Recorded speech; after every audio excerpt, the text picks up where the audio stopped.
Singapore's economic momentum is expected to weaken in the second half as businesses brace for further tariff shocks.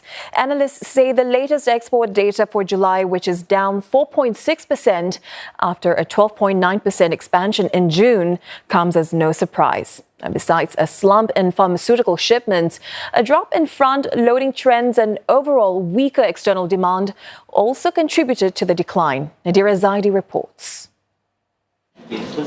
Enterprise Singapore's figures show that electronics continue to be a bright spot for the country's exports, expanding 2.8% on year.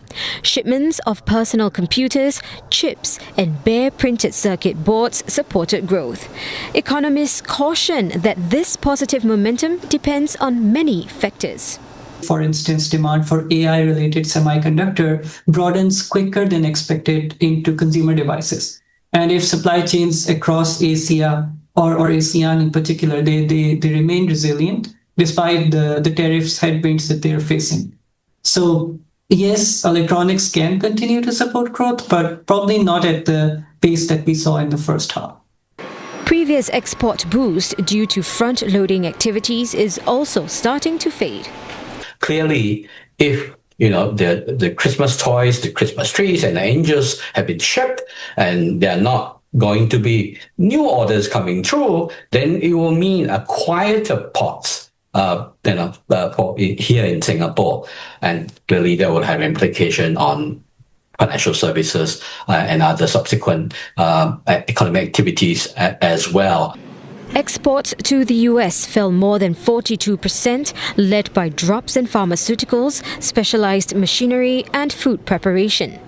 Exports to China and Indonesia also declined, though there were gains to the EU, Taiwan, South Korea and Hong Kong. Analysts suggest that this shift reflects efforts by companies to diversify supply chains. Singapore's role as a transshipment hub remains resilient, even to the US, where re-exports grew by over 50%, but businesses are treading carefully. For example, electronic components, they're assembled in Vietnam or Malaysia and then they're routed through Singapore. Now, they may meet the 40% domestic content threshold requirements under various trade frameworks such as ASEAN and RCEP. But if the US goes ahead and shifts to stricter rules like those under US, Mexico, Canada, where it's 60% requirement, then some of those flows could be judged as falling short. And that's already prompting firms to be more cautious with their shipments. Many will be monitoring developments on potential tariff announcements, especially on key sectors like pharmaceutical and semiconductors.